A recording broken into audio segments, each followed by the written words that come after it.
Hello, dear friends. The US President Donald Trump and the Chinese counterpart Xi Jinping met for nearly 90 minutes on 30th October in Busan, South Korea, on the sidelines of the APEC summit. As a result of the meeting, they announced a framework to reduce escalation in the bilateral relations as well as in the trade war. The US agreed to reduce tariffs on Chinese goods imports from 57 to 47%, a big step, a big reduction in view of President Donald Trump's really hostile attitude towards China. China also agreed to pause or defer its new export controls on rare earth elements for 1 year. China committed also to buy large quantities of US soybeans. The US agreed on its part to suspend for 1 year the implementation of a new 50% ownership rule. According to this rule, at least 50% of a product's value, for example, cars, be made in the United States to qualify for lower tariffs. Means if a company exporting to the US is owned at least 50% by a listed US company, it could qualify for lower tariffs. It is indeed a blunt instrument with heavy compliance and diplomatic costs. It can constrain firms but not fully prevent indigenous innovation or alternate sourcing over time. The US also agreed to pause port fees, ship fees, tariffs on Chinese shipping vessels for 1 year, while China correspondingly suspended its countermeasures. Now, as a whole, if we look at the outcome of this meeting, these steps reduce the near-term risk of disruptive retaliation and steady global supply chains, but they do not remove the structural determinants of competition, and that primarily is the astronomical rise of China in technology. Now, the question is how China is positioned after this pause is crucial. Beijing has used the last decade to harden domestic capabilities across the semiconductor stack, rare earth processing, industrial policy, and supply chain redundancy. That multi-layered approach, massive state investment, strategic industrial policy, diversified sourcing, and a large domestic market makes China resilient to episodic US pressures. Moreover, Chinese bureaucratic and industrial planning is long-term. A 1 year tactical pause simply gives China more room to continue implementing medium-term industrial upgrades without immediate new US strangulation measures. But can the United States really stop China's economic and technological rise? Practically speaking, no, at least not fully and quickly. Export controls, investment screening, tariff packages, and coordinated allied measures can slow access to certain cutting-edge inputs, raise the cost of some Chinese capabilities, and force painful adjustments in supply chains. But they cannot erase decades of capacity building, human capital, manufacturing scale, and domestic markets.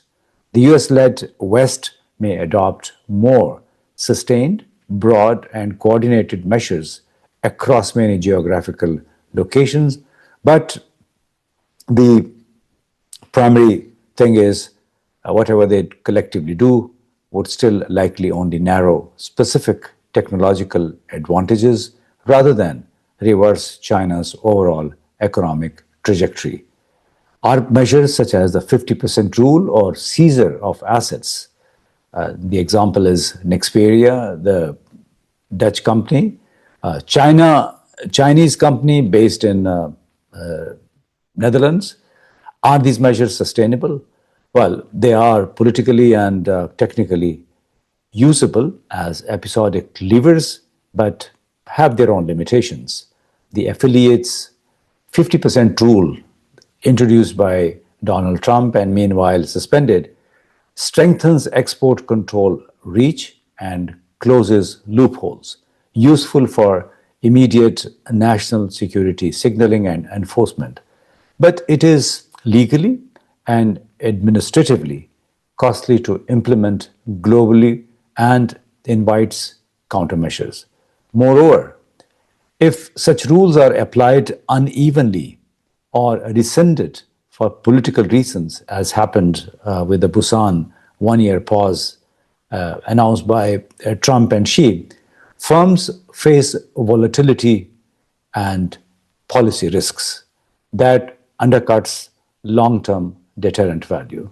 Analysts of export control policy argue that these rules increase frictions for multinational supply chains and may push companies to accelerate localization. The Nexperia case in the Netherlands illustrates limits and backlash. The Dutch government's extraordinary step to take control of Nexperia, citing governance and national security concerns after plans to move critical equipment, has produced diplomatic and commercial fallout. Beijing blocked exports, and the company's operations were fragmented, harming customers and staff. The seizure bought the Dutch government short-term control, but also created supply chain shock and political pressure at European Union and bilateral levels. The Nexperia episode shows that state seizures or management takeovers can protect perceived strategic assets, but they also risk escalation, production disruption, and long-term investment deterrence, especially when allied governments and markets react. Now, after Trump agreed to temporarily suspend the affiliates rule, the 50% rule, the Netherlands found itself under pressure domestically to justify its seizure of Nexperia, and internationally as partners debated consistency of approach as a whole of the West. Dutch authorities have signaled willingness to resolve the dispute, but also defended their intervention as necessary to prevent asset stripping and protect critical know-how. Meanwhile, European Union and industry voices pushed for a negotiated technical solution because unilateral seizures risk fragmenting the European semiconductor ecosystem, and the German automobile makers are already screaming about the shortages of the semiconductor and the chips. Finally, the differing ethos and approaches of the two systems, the US and the Chinese system, also became evident at Busan.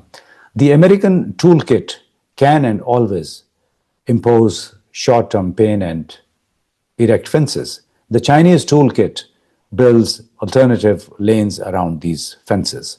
The Busan pause therefore reduces immediate collision risk but does not change the fundamental competition between a fence-building, rule-enforcing America and a state-led capacity-building China. Rule enforcement and the rule of law, as invoked by the United States, is also only a ruse when we see how Donald Trump and his European allies have moved against China using different pretexts. Now, what is the conclusion? The Busan agreements are a meaningful tactical respite that diffuse the immediate danger of disruptive escalation, but neither superpower gained a structural reprieve. Washington can and still will use export controls and targeted interventions to slow specific technologies, while Beijing's industrial and market scale make a wholesale halt to its rise improbable. Measures like the 50% rule or asset seizures are tools, high-handed, powerful, but imperfect, politically costly, and commercially unsustainable. China, it seems, has grown too big to be deterred by punitive measures such as asset seizures abroad or sanctions. For Beijing, as President Xi has explained repeatedly, the way forward for the entire humanity lies in collaboration and not confrontation.